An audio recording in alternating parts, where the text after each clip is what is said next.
시편 19편 1절로 4절 상반절까지 그리고 7절부터 8절까지 제가 읽습니다. 하늘들이 하나님의 영광을 선포하고 창공이 그의 손으로 하신 일을 나타내는도다. 낮은 낮에게 말하고 밤은 밤에게 지식을 보여주니 말도 없고 언어도 없으며 그들의 음성도 들리지 않으나 그들의 선율은 온 땅을 찔러 뻗어 나가고 그들의 말은 세상의 끝까지 다다랐으니. 7절 주의 율법은 완전하여 혼을 회심시키며 주의 증거는 확실하여 우매한 자를 현명하게 만들고 주의 규례는 정당하여 마음을 기쁘게 하며 주의 계명은 순수하여 눈을 밝게 하는도다.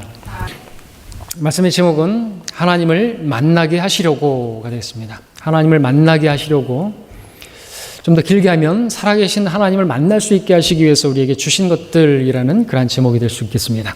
살아계신 하나님을 우리가 만날 수 있는, 하나님께서 만날 수 있도록 정말 우리에게 주신 것들이 있는데 그것이 무엇인가 오늘 보고자 합니다.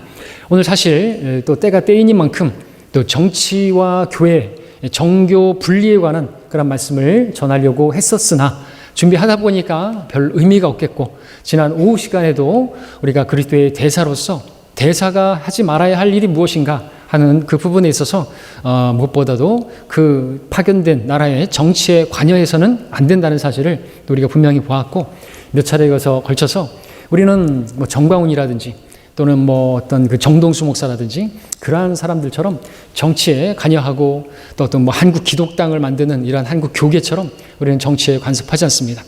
카이사의 것은 카이사에게, 하나님의 것은 하나님에게. 우리가 정치에 감나라 배나라는 것은 합당치가 않은 것이죠.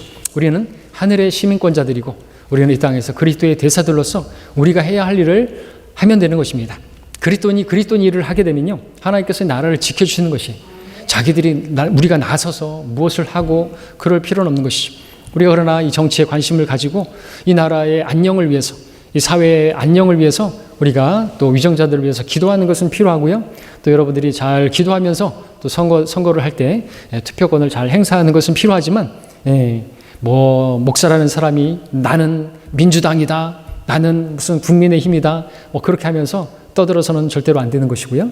여러분들이 소중한 투표를 잘 하시길 바라고, 저는 또 보다 보니까 하나님께서 지으신 이 우리 창조물을 보면서 특별히 꽃이 피고 또 벚꽃이 피고 각종 또 개나루도 피고 아름다운 것을 보면서 이때 하나님께서 우리에게 또 말씀하시는 것이 있지 않겠는가 묵상하다가 바로 이 말씀을 통해서 하나님께서 우리를 만나기를 원하셔서 이런 것들을 다 허락해 주신 바로 이 시편 19편의 말씀을 중심으로 인해서 하나님을 만날 수 있도록 하나님께서 우리에게 허락해 주신 것들에 관하여 오늘 말씀을 보고자 합니다. 그러므로 이때에 여러분들이 이러한 창조물을 통해서도 하나님을 감지하고 하나님의 음성을 듣고 하나님의 그 섭리와 하나님의 그 계획들을 창조물을 통해서도, 만들어진 것들을 통해서도 또 듣게 되시고 그렇게 하나님과 교제하실 수 있는 그런 여러분이 되시기를 바라는 것입니다.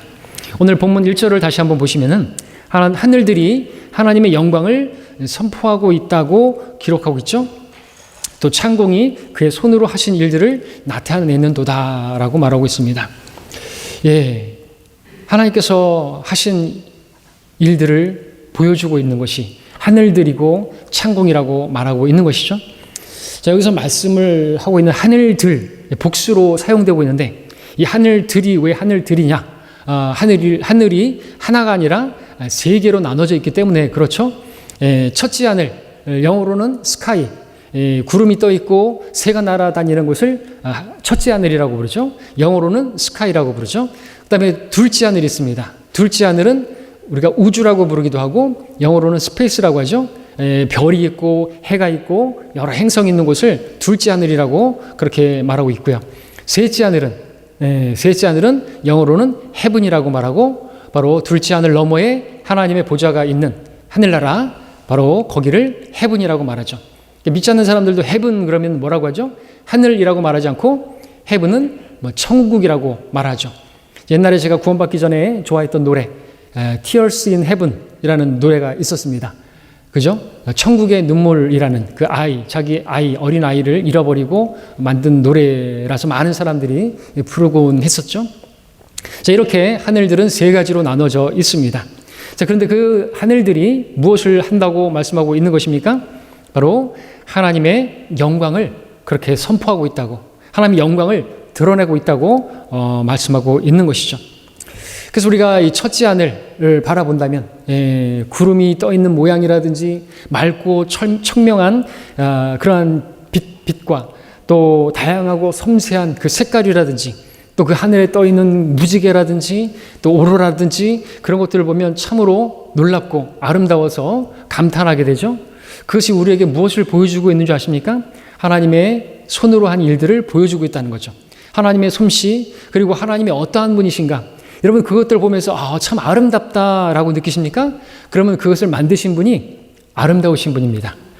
놀랍다, 원더풀, 이사야서 말씀하고 있죠? 하나님은 경이로우신 분이라 놀랍다, 그분이 경이로우심을 드러내고 있는 것이죠.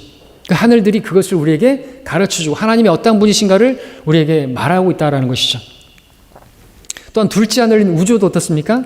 여러분 그 우주에 찍힌 그 어떤 영상이나 그 우주의 그 은하수 사진이나 이런 것들을 보면 너무나 신기하고 놀랍지 않습니까?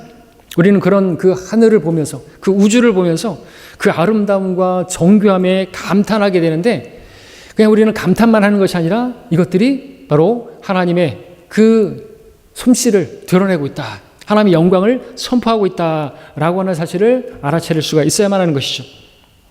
하나님께서 그것들을 만드셨고 그것들을 지금 주관하고 계시고 운행하고 계시기 때문에 라는 것입니다. 그래서 이 우주를 연구하는 그 과학자들 중에는요, 크리스찬들이 많은 것입니다. 우주를 바라보면서 그것이 우연히 그렇게 된 것이라고 믿기에는 불가능하기 때문에 그렇죠.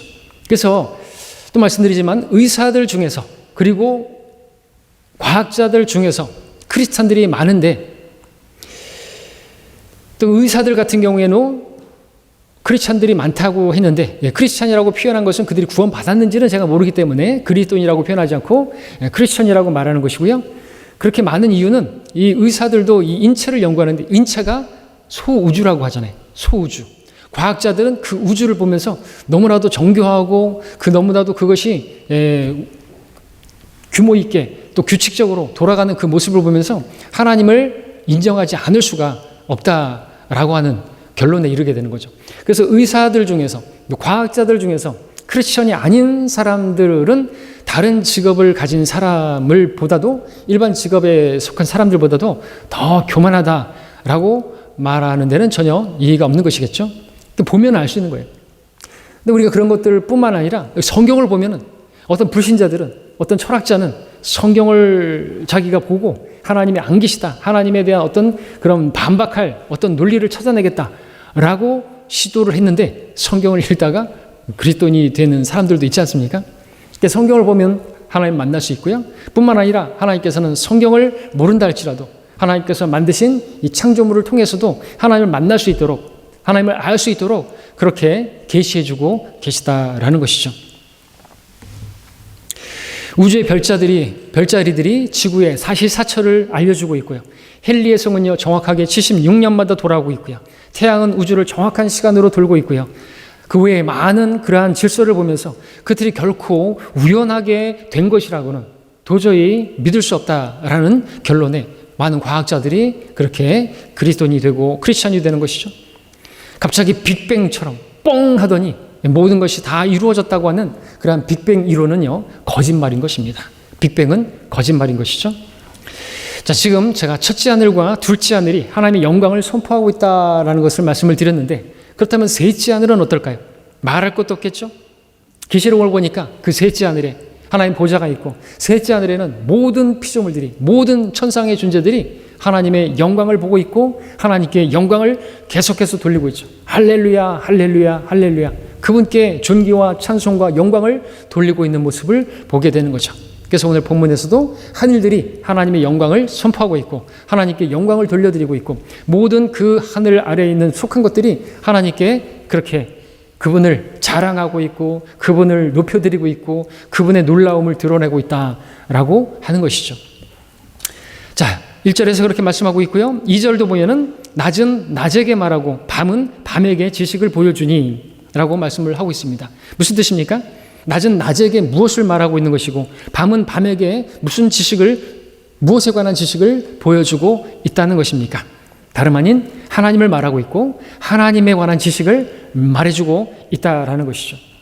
낮에 존재하는 모든 것들이 하나님을 이야기하고 있어요. 밤에 존재하는 모든 것들이 하나님에 관한 지식을 보여주고 있다라고 하는 것이죠. 74편 볼까요? 시편 74편 16절을 보시면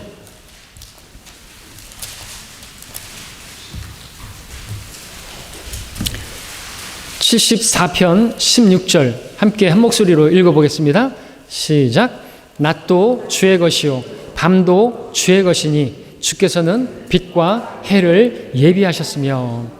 예, 빛이 없다고 한다면, 해가 없다고 한다면, 또 달빛과 별빛과 이 모든 것들을 다 하나님께서 예비하시고 준비하시고 필요하셔서 두셨다라는 것이죠. 그 모든 것들을 다 주관하고 계시다라는 것입니다. 자, 이 말씀은 낮도 주의 것이고 밤도 주의 것이라고 했는데요. 예, 그건 다 하나님의 주관 안에 있다는 것이죠. 낮도 주님의 것이라서 주님께서 다 주관하고 계시고 밤도 주의 것이라서 하나님께서 주관하고 계시고 라는 것이죠. 때문에 우리는 낮이든 밤이든 거기서 언제나 주님을 만날 수가 있다는 것이죠. 그 모든 것들을 주관하시고 운행하시고 하나님의 섭리 가운데 하나님의 계획 가운데 그것들이 다 존재하고 있기 때문에 그래서 우리는 낮에 보이는 그 어떤 것들을 통해서 또 밤에 보이는 어떤 것들을 통해서 또 우리는 성경을 보면은 하나님께서 그 우리 낮에 보이는 어떠한 것들 뭐 짐승이라든지 성경이 말하고 있잖아요. 짐승들에게 물어보라. 그가 너에게 가르쳐 주리라. 개미를 살펴보라. 개미가 우리에게 알려줄 것이다.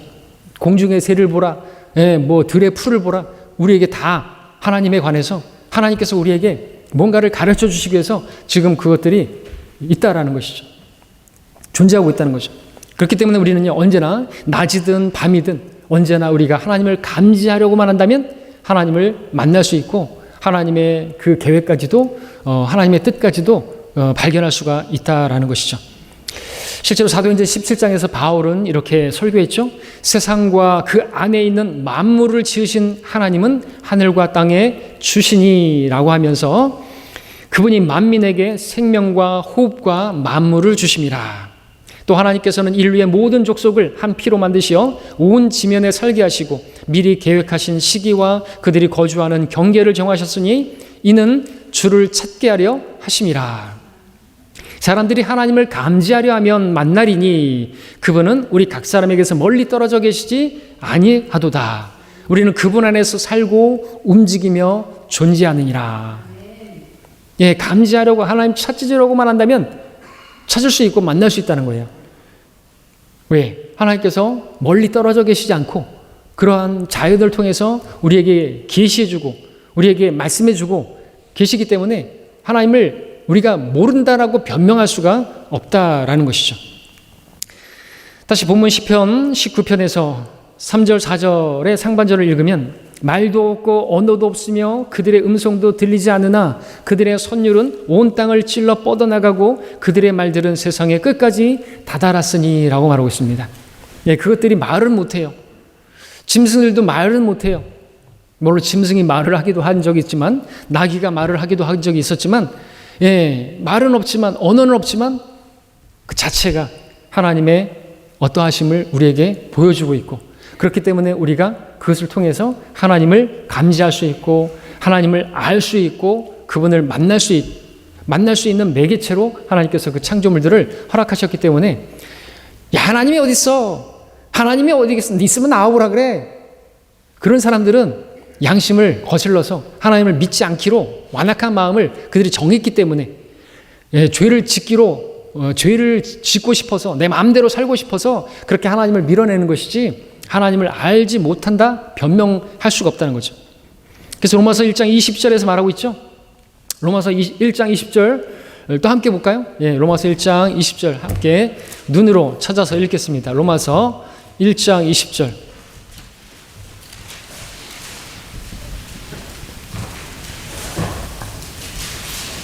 (19절부터) 읽겠습니다. 로마서 1장 19절 20절 한 목소리로 읽죠.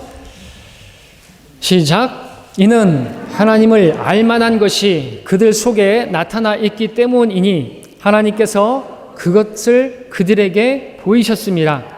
세상의 창조 때부터 그분에 속한 보이지 않는 것들이 분명히 보여졌고 심지어는 그분의 영원한 능력과 신격까지도 만들어진 것들에 의해 알려졌으므로 그들이 변명하지 못하느니라.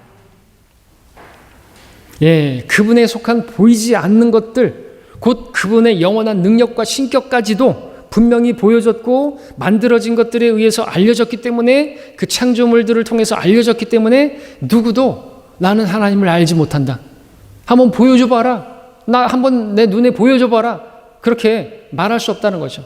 그래서 백보자 심판석에서 자신들의 그 모든 죄들이 드러나고 하나님께서 그들의 죄들을 드러내실 때 나는 지옥에 못 간다고, 나는 하나님을 알 수 없었다고, 하나님께서 꽁꽁 숨어 계시지 않았느냐고 그렇게 말할 수 없다는 거죠.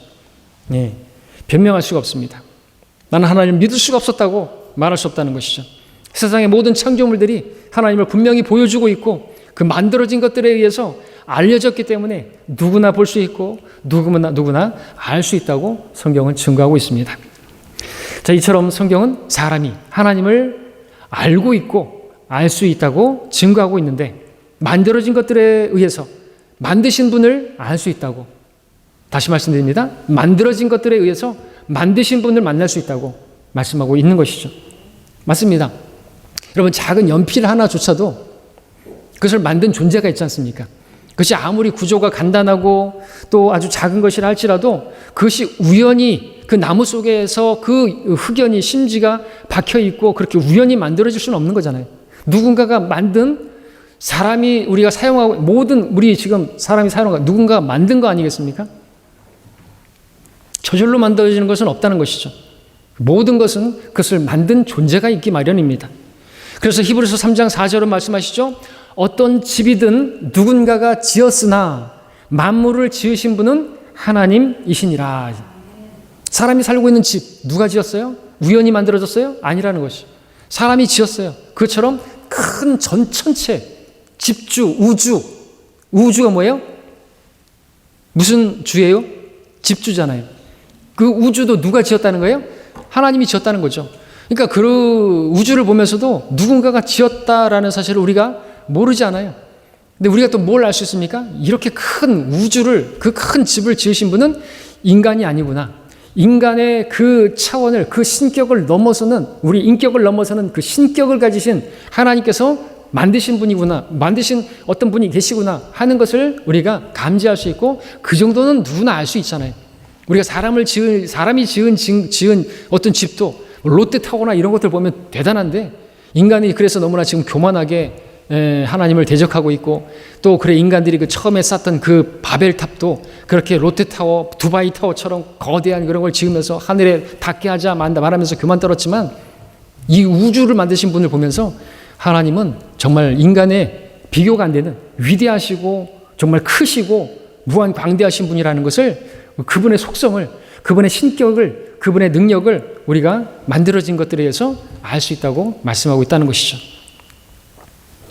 어떤 것도 우연히 존재하거나 스스로 만들어지는 건 없는 것이죠. 우리가 보고 있는 모든 만물은 살아계신 하나님께서 계시고 존재하시고 살아계심을, 그리고 하나님에 대해서, 하나님에 관한 지식을 우리에게 보여주고 있다라는 것이죠. 그런데 말입니다. 오늘 여러분은 어떻습니까? 오늘 시편 말씀에서 하늘들이 하나님의 영광을 선포한다고 말하고 있고, 낮은 낮에게 말하고 밤은 밤에게 그 지식을 보여준다고 그렇게 말씀하고 있고, 그 안에 있는 모든 만물이 하나님께서 만드신 그것들이 하나님에 관해서 이야기해주고 있고 들려주고 있다고 말씀하시고 계시는데도 불구하고 우리는 그 하나님을 만나지 못하고, 그것을 보지 못하고 듣지 못하고 마치 소경처럼 귀머거리처럼 그렇게 살고 있지는 않은 것입니까? 살아계신 하나님께서 나와 함께 계시고 내게서 멀리 떨어져 계시지 않냐고 우리가 감지하려고만 하는, 나와 항상 함께 계시고 내 안에 계시고 모든 환경 가운데서 그분이 움직이고 활동하고 역사하고 계시는 그것을 보지 못하고, 그분께서 나에게 말씀하고 계시는 그분의 음성을 듣지 못하고 계시지는 않냐라는 것입니다. 그래서 그냥 벚꽃을 보면서 마치 벚꽃이 나를 위해서 존재하는 것처럼 그냥 벚꽃은 들러리고 그 벚꽃보다 이쁜 꽃보다 아름다운 나의 모습을 드러내기 위해서 그 벚꽃을 배경으로 해서 사진만 찍을 줄 알았지, 그 벚꽃을 보면서 하나님께서 무엇을 말씀하시는지, 나에게 무엇을 가르쳐 주시는지 듣지 못하고 계시지는 않습니까? 우리는 무엇을 볼 수 있을까요? 성경은 부르짖으라. 무엇을 부르짖을까요? 모든 육체는 풀이라. 그리고 그 풀의 꽃은 육체의 영광이고, 그 꽃이라고 하는 거, 여러분 벚꽃이 얼마나 덧없습니까? 이제 이번 주 지나면 다 떨어져 버려요. 그걸 보면서 참 인간이 살면서 누릴 수 있는 영광이라는 게 참으로 그렇게 헛되구나. 그죠? 아침에 피었다가 사라지는 안개처럼, 또 아침에 피었다가 사라지는 나팔꽃처럼 그렇게 인간의 영광이라는 것이 덧없는 것인데, 살면서 그 명예를 위해서 그 한 자리에 보려고, 한번 국회의원이 돼보려고, 대통령이 돼보려고 아둥바둥대는 그 모습을 우리는 보면서 하나님의 음성을 들을 수 있어야 되겠죠. 그 꽃을 보면서, 그 한 송이 꽃을 보면서, 들의 풀을 보면서 하나님께서 그것도 입히시거늘 왜 염려하고, 그런 하나님의 음성을 우리가 들을 수가 있어야 하는 것이죠. 우리 마태복음 이제 6장으로 해서 보겠습니다. 6장 26절 보겠습니다. 마태복음 6장 26절. 또 주님께서 우리에게 그 자연을 통해서 하나님의 음성을 들을 수 있도록, 우리가 하나님을 만날 수 있도록, 하나님을 알 수 있도록 그렇게 우리 곁에 두셨다고 하는 말씀으로 볼 수 있죠. 마태복음 6장 26절을 한 목소리로 읽습니다. 시작.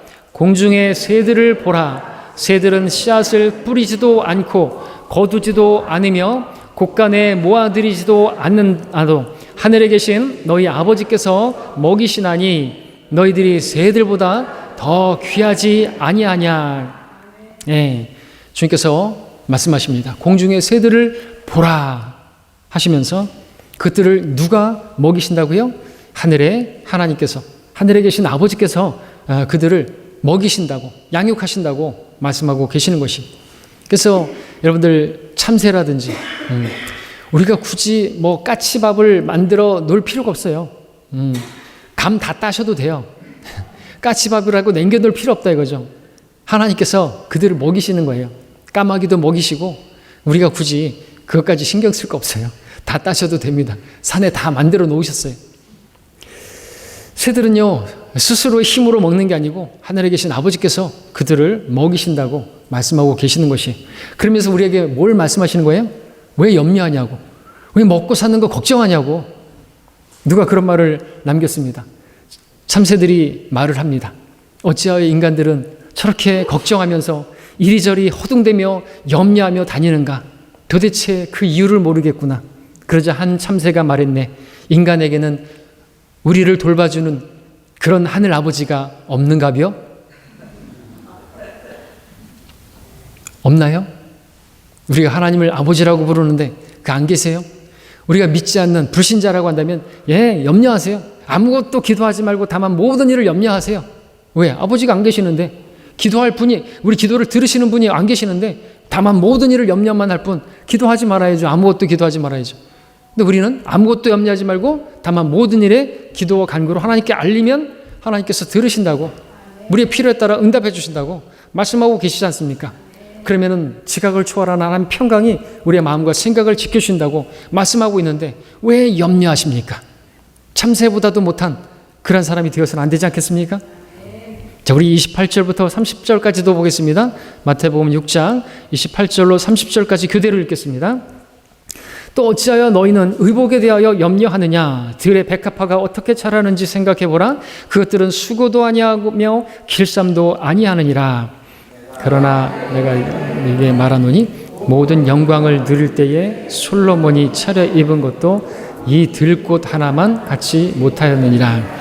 오늘 있다가 내일 아궁이에 던져질 들풀도 하나님께서 이처럼 입히시거늘 오 너희 믿음이 적은 자들아 그분께서 너희를 더욱 더 잘 입히지 아니하시겠느냐. 여러분, 들의 백합화를 어떻게 자라는지를 보라고 말씀하십니다. 이러한 그 자연을 통해서 이러한 시청과 교육을 우리에게 해주시는 것이죠. 여러분, 벚꽃을 보면서 아름답지 않습니까? 하나님께서 저렇게 아름답게 입히시거늘 우리는 얼마나 잘 입히시게 되지 않겠냐는 거죠. 그러니까 무엇을 먹을까 입을까 염려하지 말고 먼저 하나님의 나라 의를 구하라 이거죠. 그러면 더 벅복보다도 저 백합화보다도 더 아름답게 잘 입히실 거라고 말씀해 주고 계시는 하나님의 음성을 우리가 들을 수 있어야 되지 않겠습니까? 여러분들 벚꽃 보면서 그것을 벚꽃 사진 찍어도 좋으신데 그것을 그 계시를 그 말씀을 들으실 수 있기를 바라는 것입니다. 하나님께서는 그렇게 우리가 이런 말씀을 통해서 알 수 있는 게 뭐냐면 하나님께서 우리에게 그렇게 하나님을 만나기를 원하시는 거예요. 하나님을 알 수 있기를 원하시고 하나님의 음성을 듣기를 원하시고 하나님께서 우리와 그렇게 교제하기를 원하신다는 것을 그러니까 낮에도 밤에도 우리가 일어서거나 앉거나 어디를 가거나 말씀을 통해서 우리가 하나님과 교제할 수 있지만 그것들을 통해서도 우리와 교제하기를 원하시고 만나기를 원하시고 그 만나게 하시려고 그 창조물들을 다 우리를 위해서 예비해 놓으셨다라는 것이죠. 그러니까 하나님께서 얼마나 우리와 교제하기를 원하시나 이거죠. 여러분 하나님과 교제하셨습니까? 하나님과 그 얼마나 많이 만나셨습니까? 친구들과 만나서 수다를 떨고 핸드폰을 보면서 막 관심을 갖는 건 많은데 하나님과 얼마나 시간을 보내셨냐라는 것이죠. 하나님 여러분과 낮이건 밤이건 교제하기를 원하세요. 왜요? 그렇게 사랑하시니까.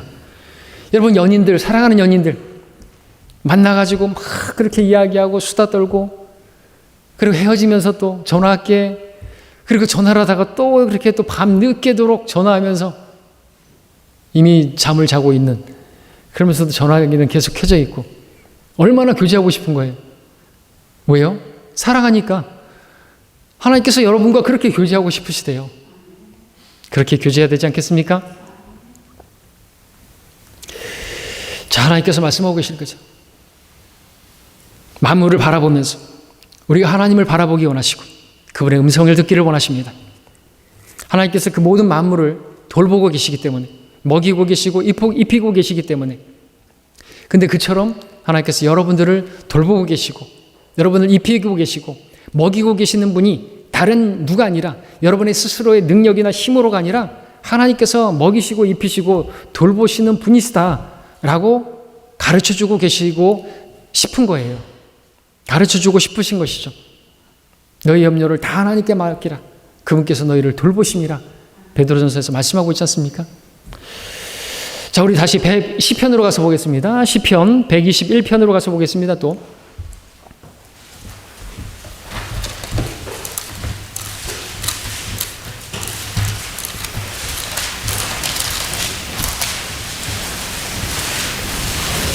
(121편) 1절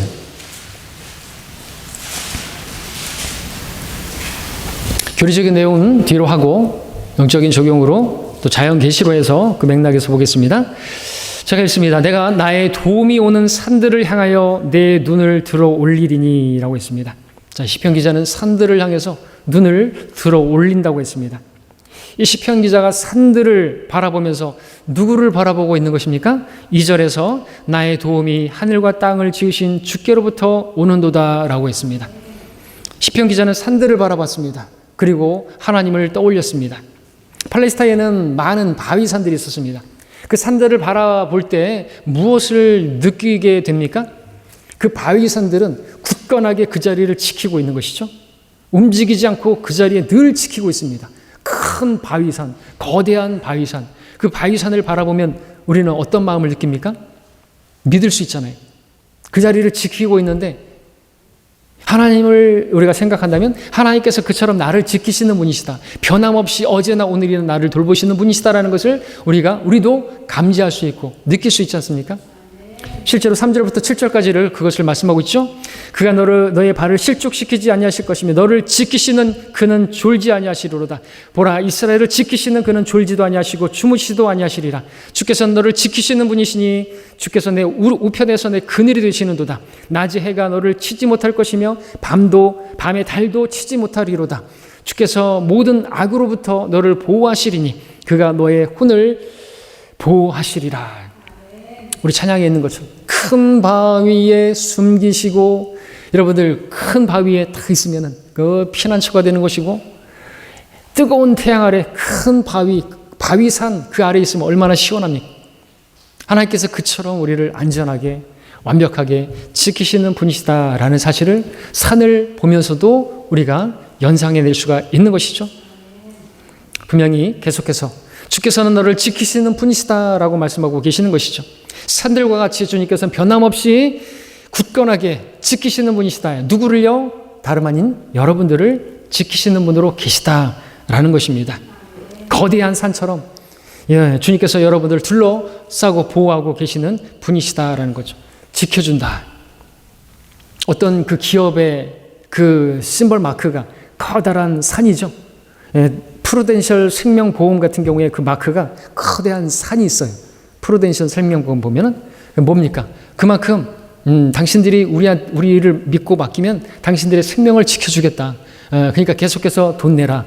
보험료 내라. 그럼 내가 너희를 지켜주겠다. 그런 의미 아닙니까? 큰 산과 같이 그렇게 굳건하게 믿을 수 있는 곳이다. 우리는 지켜주겠다. 그런 의미로 그 마크를 사용하지 않습니까? 자, 그런 산과 같이 우리를 지키시는 분이 우리에게 계시다라는 것인데, 우리가 살다 보면 어려움을 만나고 고난을 만나고 위험한 순간을 경험하게 될 때가 있죠. 그때 우리는 한없이 우리의 연약함을 보게 됩니다. 그 어려움과 그 위험을 만났을 때는 혼자 된 느낌을 갖게 됩니다. 나 혼자라는 생각을 떨쳐버리지 못하는 것을 보게 됩니다. 그러나 그것은 어디까지나 불신자들의 생각이고 그리스도인들에게 있어서는 그것은 착하게 지나지 않는 것이죠. 여러분을 지키시는 분은 졸지도 않으시고 낮에도 여러분들 지키시는 분이시고 밤에도 주무시거나 졸지도 않으시고 눈동자같이 눈을 부릅뜨시고 당신의 눈동자를 지키시듯이 우리를 지켜보고 계시고 지키시는 분이시라고 말씀하고 계시는 것이죠. 그러므로 말씀하시는 것이죠. 그가 말씀하시기를 내가 너를 떠나지도 아니하고 너를 버리지도 아니하리라 하셨습니다. 그러므로 우리는 담대하게 말할 수 있습니다. 주는 나를 돕는 분이시니 사람이 내게 무엇을 하든지 내가 두려워하지 아니하리라. 여러분이 어려운 순간, 위험한 순간을 만났을 때 우리가 두려워하지 않을 수 있는 때는 나와 함께 계시는 주님을 바라볼 때인 것입니다. 사면에서 고난을 당한다면 우리가 바라볼 것은 어디밖에 없어요? 위를 바라봐야죠. 하늘에 계신 우리 아버지를 바라봐야죠. 그분께 도움을 구해야죠. 그러면은 그분께서는 큰 산과 같이 그 자리를 지키고 있는 그 늠름한 모습처럼 하나님께서 우리를 지켜보고 계시며 도와주실 준비를 항상 하고 계시는 것입니다. 그러므로 살아계신 하나님, 여러분을 항상 떠나지 않고 버리지 않고 지켜주고 계시는 그분을 여러분들 바라보실 수 있기를 바랍니다. 자, 오늘 말씀의 제목은 하나님을 만나게 하시려고 주신 것. 하나님께서 우리 살아계신 그분을 만나게 하시려고 우리에게 주신 것이 있는데, 저는 시편 19편에서 먼저 모든 만물을 통해서 자신이 살아계시고 역사하고 계심을 말씀하시는 그 하나님을 보아드렸습니다. 자, 우리는 그래서 하나님을 날마다 만날 수가 있습니다. 하나님께서 그렇게 날마다 낮이건 밤이건 만나기 위해서 여러분들이 그렇게 하나님을 만나게 하시려고 우리에게 그것들을 조성하시고 우리는 그 가운데 살고 있게 하시는 것이죠. 자, 그런데 그러한 것들을 다 조성해 주시고 하나님을 만날 수 있도록 모든 것들을 만들어 주셨는데 정작 필요한 것은 우리에게 무엇이 필요한 것입니까? 믿음이 필요한 거죠. 믿음. 그래서 히브리서 11장 6절에서는 우리가 하나님을 기쁘시게 할 수 있는 것이 이것이라고 했죠. 믿음입니다. 믿음이 없이는 하나님을 기쁘시게 할 수 없나니 하나님께 나아가는 자는 그분이 존재하시는 것과 그분이 자기를 열심히 찾는 자들에게 보상하시는 분이심을 마땅히 믿어야 하느니라. 그분이 존재하시는 것, 그분이 나와 함께 하시고 내 삶 가운데 역사하시고 나를 지키시고 하는 것들을 우리가 믿어야 하는데, 그 믿음이 없이는 하나님을 기쁘시게 할 수도 없고 그 믿음이 없이는 하나님을 만날 수가 없는 것입니다. 그런데 이미 우리가 봤던 것처럼 하나님께서는 우리가 하나님의 손으로 만들어 놓으신 그 모든 것들을 통해서 하나님을 알 수 있고 하나님을 깨달을 수 있고 감지할 수 있고 그분에 관한 지식을 우리가 모르지 않을 수 있도록, 그분을 알 수 있을 뿐만 아니라 믿을 수 있도록 다 허락해 주셨다는 것이죠. 그런데도 믿음이 없다고 말하면 답이 없는 거죠. 난 믿지 못하겠다라고 한다면 그것은 사실 자기 양심을 속이는 것이죠. 변명한다는 것에서 변명이 되는 게 아니에요. 그래서 하나님을 난 믿지 않겠다라고 한다면 그는 백보자 심판석에서 그 죄들을 다 드러내보이 자기가 죄인이라는 걸 알지 못하지 않습니까? 사람은 왜 죽는 것인가? 죄 때문에 죽고 그 죄 때문에 그 죄는 얼마나 수치스럽게 만들어요. 뉴스에 나오는 죄수들을 바라보세요. 왜 마스크를 쓰고 왜 모자를 눌러 쓰고 그래? 죄는 수치스럽게 만드는 거예요. 죄는 반드시 벌을 받아요. 모르는 사람 어디 있습니까? 권선징악. 죄에 대해서 심판이 있다는 거 모르는 사람 어디 있어요? 죽음으로 끝난다고요? 그런 게 어디 있습니까? 그러면은 그냥 죽어버리죠. 절대로 죽음은 끝이 아닙니다. 자, 이렇게 하나님께서는 양심을 통해서도 이성을 통해서도 자연 계시를 통해서도 하나님이 살아계심을 그분이 존재하심을 믿지 못하도록이 아니라 믿을 수 있도록 그래서 변명할 수 없게 만들어 놓으신 것이죠. 그리고 그렇게 믿은 여러분들을 하나님께서 기뻐하시는 것입니다. 믿음이 없이는 하나님 기쁘시게 할 수 없지만 믿은 여러분들을 기뻐하시고 그 믿음을 보시고 여러분들을 구원하신 것이고 그 믿음을 발휘했을 때 하나님께서 여러분을 은혜로 구원해 주신 것이죠. 그리고 그 믿음을 발휘한 여러분들이 날마다 믿음으로 자연을 보시면서 하나님과 교제하시고 만나시고 작은 풀 하나, 꽃 하나, 새를 바라보면서도 하나님의 말씀을 떠올리면서 하나님과 교제하기를 바라시는 것이죠. 그러므로 믿음으로 그분을 만나시기를 바랍니다. 또한 우리는 하나님을 어떻게 만날 수 있습니까? 말씀을 통해서 만날 수 있죠. 말씀이 곧 하나님이시기 때문에 그렇습니다. 태초에 말씀이 계셨고 그 말씀이 하나님과 함께 계셨으니 그 말씀은 하나님이셨느니라. 만물은 그에 의하여 지음받았고 이미 지음받은 것 가운데 그가 없이 지어진 것은 아무것도 없더라. 요한일서 1장 1절과 3절을 읽었습니다. 예, 하나님께서 말씀이 하나님이신데 그 말씀으로 만물을 지으셨다. 그분이 없이 지어진 것은 아무것도 없다. 근데 우리가 성경을 보니까 그 말씀이신 하나님께서 그 이름이 말씀이신데 만물을 지으실 때 말씀으로 모든 것을 말씀만 하시니까 그대로 있는 것이에요. 그 말씀이 얼마나 놀라운 권능을 가진 것입니까? 말씀하시니까 다 되네요. 하나님께서는 태초부터 말씀으로 정말 많은 일을 하셨고요. 지금도 변함없이 말씀으로 지금은 오히려 많은 일이 아니라 모든 일을 한다고 말씀드릴 수가 있습니다. 자, 그래서 이제 우리 시편 19편으로 이제 가서 우리가 후반부를 보겠습니다. 시편 19편 7절 8절을 보겠습니다. 그렇게 믿음을 가진 우리들 하나님께서 또 말씀으로 역사하시고 말씀으로 하기 원하시는 모든 일들을 이루신다라는 것을 보기를 원합니다. 시편 19편 7절 8절을 제가 다시 한번 읽습니다. 주의 율법은 완전하여 혼을 회심시키며 주의 증거는 확실하여 우매한 자를 현명하게 만들고 주의 규례는 정당하여 마음을 기쁘게 하며 주의 계명은 순수하여 눈을 밝게 하도다. 여기 아는 것처럼 주의 율법이라든지 주의 증거라든지 주의 규례라든지 주의 계명이 나오는데 이 모든 것들은 다 뭐예요? 주의 말씀을 가리키는 것이죠. 그러니까 시편 119편 같은 경우는 가장 긴 장인데 거기엔 절절히 다 주의 법규, 주의 규례, 주의 말씀, 다 주의 말씀, 하나님 말씀을 가리키는 것을 우리가 알고 있습니다. 그래서 우리가 하나님을 만난다는 것은요, 하나님의 말씀을 통해서 만나는 것이죠. 예, 그러니까 말을 통해서 교제하는 것이니까 하나님께서는 말씀이신 분이고 우리에게 말씀을 주신 거예요. 우리는 이 성경을 통해서 하나님을 만날 수 있고 우리는 이 썩지 아니하는 이 말씀의 씨로 우리는 거듭났고 또 우리가 이 순수한 말씀의 저주로 자라게 하시고 이 말씀을 통해서 하나님이 하시고자 하시는 모든 일들을 지금 하고 계시고 이루고 계시는 것입니다. 그래서 우리가 이 말씀을 펼쳐서 읽으면 하나님을 만날 수가 있는 것이죠.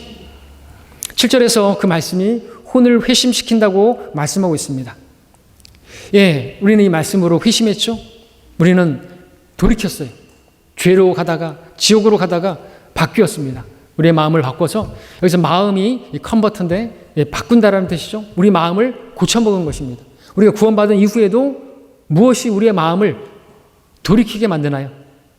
무엇이 하나님께로 우리의 마음을 돌이키게 만들, 우리의 생각과 우리의 마음이 세상과 일치하지 않고 마음의 변화를 받아서 마음을 바꾸어서 그렇게 하나님의 선하시고 또 기뻐하시고 온전하신 뜻을 입증하는 삶을 향해서 나아가게 만드는 것인가 이거죠. 회심이라는 게 이제 전환, 바꾼다라는 뜻인데 우리의 마음이 바뀌는 것은요, 우리 스스로 바꿀 수가 없죠. 주의 말씀으로 인한 역사라는 것이죠. 여러분의 마음이 여러분의 마음 스스로 바꿀 수 있습니까? 여러분의 마음을 여러분 스스로 어찌할 수 없잖아요.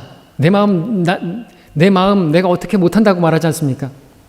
여러분의 마음의 죄악이, 우리의 죄악들이 우리를 바람처럼 우리를 몰아갔나이다 라는 것처럼 죄악이 몰려올 때, 더러운 생각이 몰려들 때 여러분 스스로 그 죄악으로 이끌려가지 않냐고 마음을 돌이켜 바꿔먹을 수가 있던가요? 여러분의 마음에 미움이 차오를 때, 분노가 차오를 때 스스로의 노력으로, 여러분의 마음에 정욕이 차오를 때 스스로의 노력으로 그것을 이길 수 있던가요? 그럴 수 없었음을 보지 않았습니까? 그렇죠. 우리는 할 수 없습니다. 우리에게는, 사람에게는 그 마음을 고쳐먹는다는 게 불가능해요. 작심삼일입니다. 그러나 하나님께는 가능하시죠. 하나님의 말씀으로 가능한 것이, 실제로 우리 하나님의 말씀을 통해서 우리가 돌이켰잖아요. 컨버트, 마음을 바꿔 먹었잖아요. 하나님께로 우리가 돌이켰지 않습니까? 회개했지 않습니까? 그리고 또 우리가 우리 마음에 자꾸만 어떤 죄들이 생각날 때 무엇이, 오늘 같은 날 벚꽃 구경하고 싶은데 왜 이 자리에 있는 것인가요? 그렇게 마음을 돌이켜서 교회로 와서 이 자리에 앉아있는 이유가 뭔가요? 무엇이 여러분들로 하여금 그렇게 마음을 고쳐먹게 만들어서 이 자리에서 하나님을 찬양하고 예배하게 만들고 있나요? 여러분이 지금까지 들었던 하나님 말씀이 여러분들로 하여금 그렇게 회심하게 만들고, 그렇게 회개하게 만들고 돌이키게 만들었지 않습니까? 그 말씀들이 여러분들에게 있기 때문에, 그렇죠? 들음은 말씀에서, 믿음이, 그래서 여러분들이 하나님께서 이 자리에 함께 하심을 믿고 이 자리에 앉아 계시는 거 아니에요? 무엇으로요? 말씀으로. 말씀으로 되는 것입니다. 하나님께서 말씀을 통해서 우리 마음에 역사하시기 때문에, 그래서 우리가 마음을 고쳐먹고 이 자리에 있는 것이죠. 하나님께서 원하시는 자리에 있게 되는 것이죠. 13절에서 보십시오. 또 13절로 가서 보시면 함께 한 목소리를 읽겠습니다. 시작. 또 주의 종을 고의로 짓는 죄들로부터 지켜주시고 그 죄들이 나를 주관하지 못하게 하소서. 그리하면 내가 올바르게 되리니 내가 큰 죄가로부터 순결하게 되리이다. 이 말씀에서 누가 우리로 하여금 고의로 짓는 죄들로부터 지켜주는 것인가 이거죠. 그 죄들로부터 떠나게 만들어 주는 것인가 이거죠. 누가 그 죄로부터, 그 죄가 나를 주관하지 못하게 할 수 있는 것인가요? 우리는 고의로 짓는 죄에 사로잡혀 있는 죄의 종이었었고 지금도 그럴 수가 있어요. 누구든지 정복을 당하면 정복한 자의 종이 되기 때문에 그렇습니다. 이 말씀에서 고의로라는 말은요, 알고 짓는 죄를 말하죠. 다윗의 시인데 다윗도 간음하고 살인한 거 고의로 지은 것이죠. 청부 살인한 것이죠. 알고 지은 것입니다. 잘못이라는 것을 알면서도 짓는 죄가 고의로 짓는 죄죠. 큰 죄를 졌습니다. 간음하고 살인하고 10계명을 지은 것이죠. 근데 그 큰 죄가로부터 다윗은 스스로 어떻게 마음을 고쳐먹을 수가 없었던 것이죠. 잘못이라는 것을 모르지 않는데도 우리는 그 잘못을 행합니다. 그 죄라는 걸 알면서도 그 죄에게 끌려가요. 바람처럼 그 죄악들이 우리를 몰아간다이다. 바람이 불면, 봄에는 처녀들이 바람이 불면, 그죠? 죄를 저지를 수 있어요. 바람 날 수 있어요. 바람 핀다 그러는데, 가을에는 남자들이 바람이 또 불면, 가을에 남자들이 죄를 지을 수 있죠. 바람이 불면, 바람이 들었어. 허파에 바람이 들어가가지고, 바람을 피고 간음을 저지르고, 근데 그렇게 그처럼 말씀드리고자 하는 바람처럼 그 죄악들이 우리를 끌고 가는데 마치 여지없이 끌고 가는 것을 보게 되는 것이죠. 근데 우리는 우리에게는 뭐가 있다고요? 말씀이 있다는 것이죠. 그렇게 이끌려가지 않을 수 있도록 나를 지켜주는 것이, 그 죄가 나를 주관하지 못하도록 그 죄로부터 나를 지켜주는 그것이 있다는 거죠. 바로 말씀, 바로 하나님이 계시다라는 거죠. 자, 13절에서 분명히 그 죄들이 나를 주관하지 못하게 하소서라고 말을 했는데, 이 말은 고의로 짓는 죄들이 나를 주관하고 있기 때문에, 그 죄가 나를 주관하고 있어요. 그 죄의 지배를 받고 있어요. 그 죄가 나를 군림하고 있어요. 왕처럼 나를 군림하고 있다는 거예요. 근데 우리 스스로 그것으로부터 벗어날 수 있습니까? 우리가 결심한다고 됩니까? 노력한다고 됩니까? 억누른다고 됩니까? 작심삼일이지 않습니까? 근데 누가 그 죄들로부터 벗어나게 할 수 있는 거예요? 그 죄에서 나를 해방시키는 게 뭡니까? 바로 우리 안에 계신 살아계신 하나님. 로마서 8장 1절 2절은 이렇게 말합니다. 그러므로 이제 그리스도 예수 안에 있는 자들에게는 결코 정죄함이 없나니 그들은 육신을 따라 행하지 아니하고 성령을 따라 행하느니라. 이는 그리스도 예수 안에 있는 생명의 성령의 법이 죄와 사망의 법에서 나를 해방시켰기 때문이라.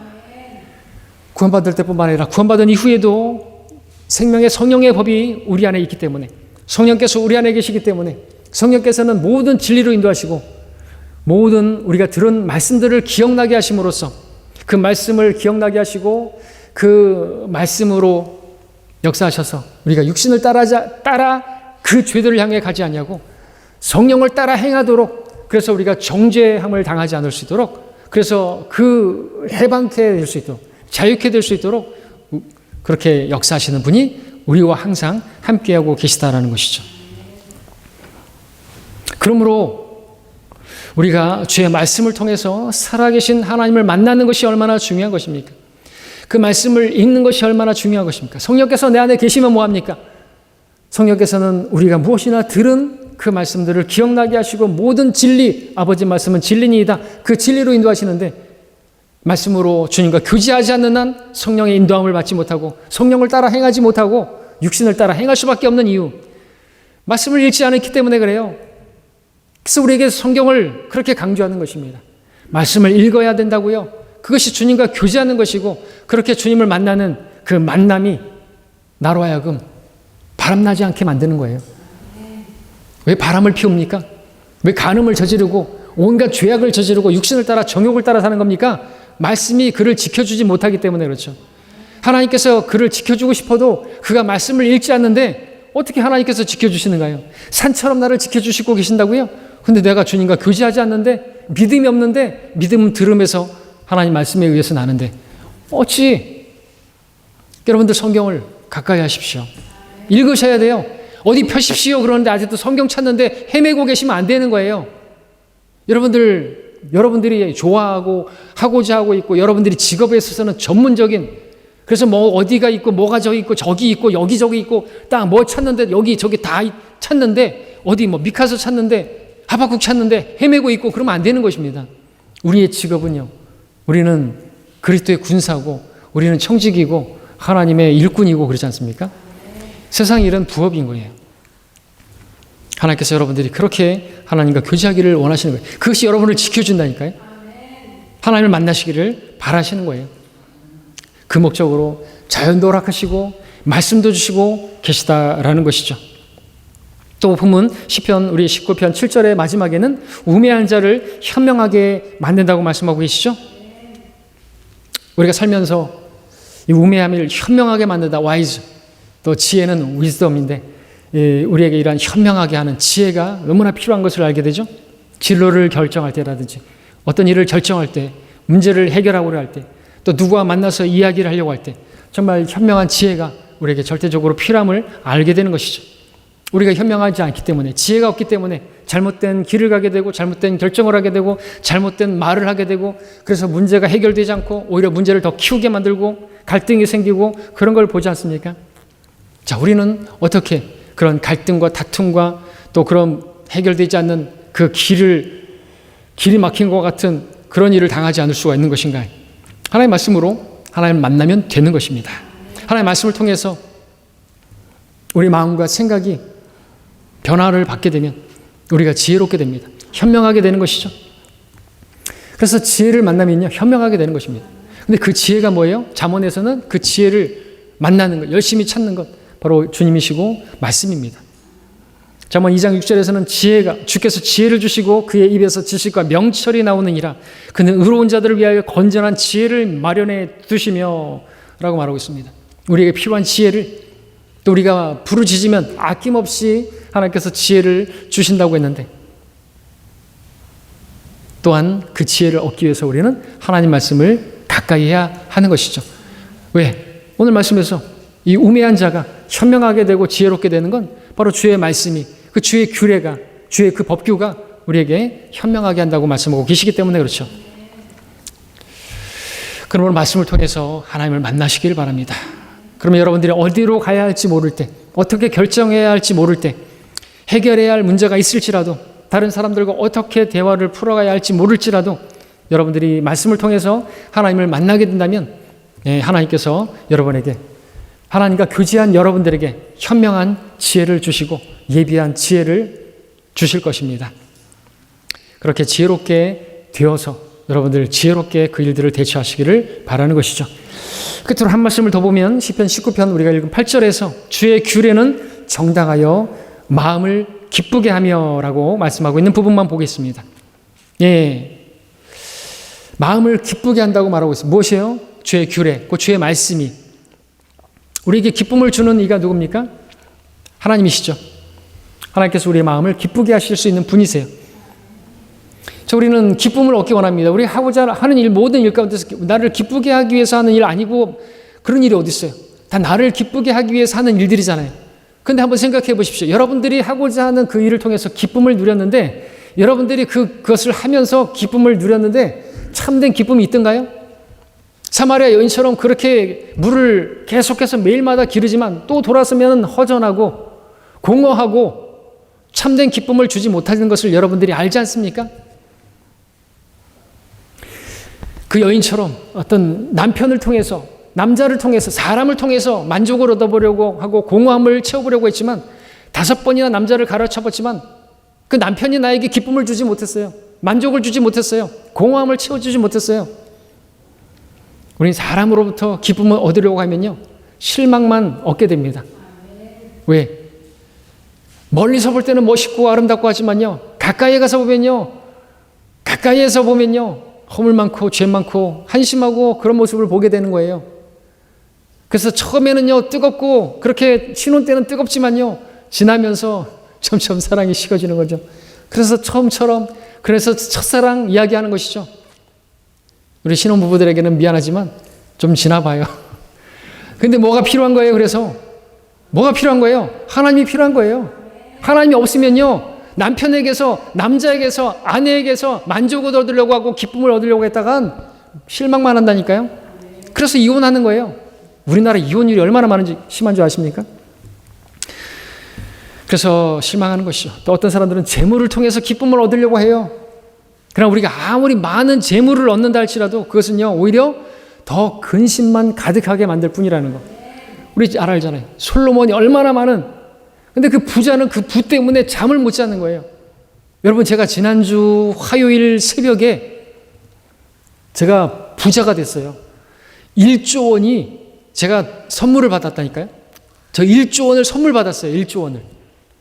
그 선물을 받았는데 그때부터 시작해서 제게 근심이 몰려왔어요. 1조 원이 도대체 얼마지?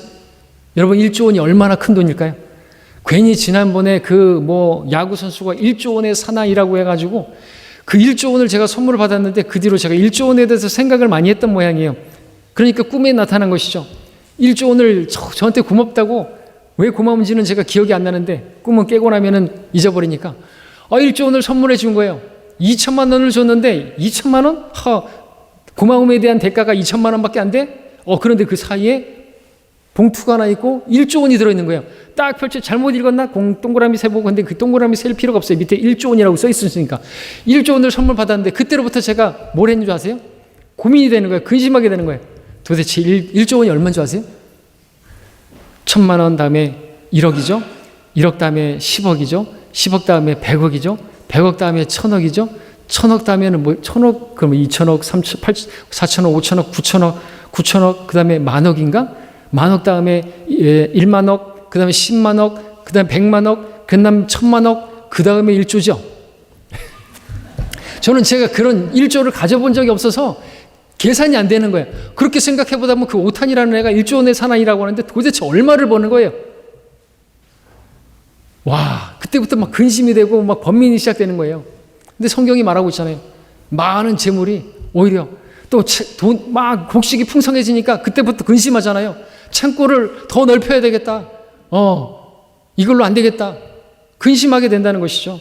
여러분들 뭘 말씀드리고자 하는 거예요? 많은 재물이 여러분에게 기쁨을 주는 게 아니라는 것이죠. 명예요? 명예를 통해서 기쁨을 얻어본다고요?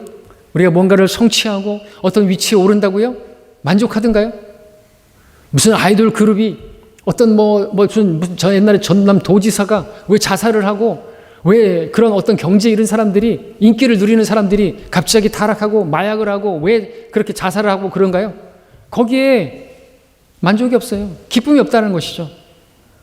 잠시뿐이고요. 공허함이 더 크게 더 세게 몰려오는 것입니다. 풍요 속의 빈곤처럼 말이죠.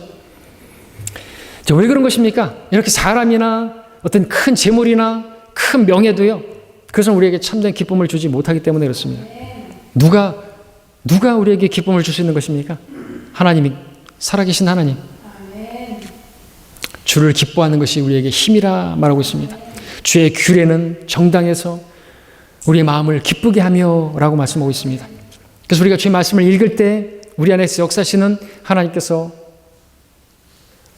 성령을 통하여 그 말씀을 우리에 가득 채울 때 성령께서 역사하셔서 물이 포도주로 변하는 것처럼 우리 마음에 기쁨을 주는 것이죠. 다른 데서 기쁨이 없어요. 우리 시편 4편 7절을 보고 정리합니다. 시편 4편 7절 한 목소리로 읽습니다. 시작. 주께서 내 마음에 기쁨을 두셨으니 그것이 그들의 곡식과 포도주가 풍성했던 때보다 더 크니이다. 아멘. 곡식이 늘어나고 창고가 막 넓혀지고 포도주가 풍성하고 그런 것보다 우리가 말씀을 읽을 때 그 말씀이 우리 안에서 성령의 역사로 성령으로 충만하게 되면요. 성령의 열매가 뭐예요? 사랑과 기쁨과 화평과 오래 참음과 그런 것들이 우리의 풍성하게 되면 진정한 참된 기쁨이 오는 것이 다른 것을 통해서 기쁨을 누리는 거요. 그때뿐입니다. 벚꽃 구경하면서 잠깐 즐거워하는 거 그때뿐입니다. 돌아오면 피곤하죠. 피곤한데 설거지 좀 해줘. 나도 피곤해. 그때부터 싸우기 시작해요. 그잖아요? 설거지 해주죠? 근데 얼마나 오래 가든가요? 피곤하면요. 그때부터는 힘들어지는 것이죠. 자, 그러므로 여러분들 말씀을 정리합니다. 여러분의 마음에 진정한 기쁨은 영적인 것이고 우리 마음의 기쁨을 주시는 분은 하나님이십니다.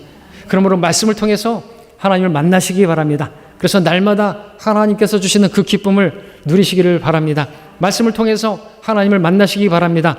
그래서 지혜를 얻어서 모든 일을 지혜롭게 현명하게 그렇게 풀어나가시기를 바랍니다. 또 말씀을 통해서 하나님을 만나심으로 말미암아 바람처럼 죄악들이 우리를 이끌어가는 거기서 해방되어서 승리의 삶을 사실 수 있기를 바랍니다. 여기에 더해서 하나님께서 창조하신 하늘과 땅과 또 낮과 밤 그 안에 보여지는 그 모든 것들을 통해서도 하나님을 만나시고 하나님의 지식을 깨달아 하나님의 섭리를 하나님의 그 계획들을 감지하심으로 말미암아 또 그것을 통해서 하나님을 찬양하시고 하나님께 영광 돌려드리는 낮이나 밤이나 그분을 찬양하시는 영광 돌려드리는 여러분 모두가 되시기를 바랍니다. 기도하겠습니다.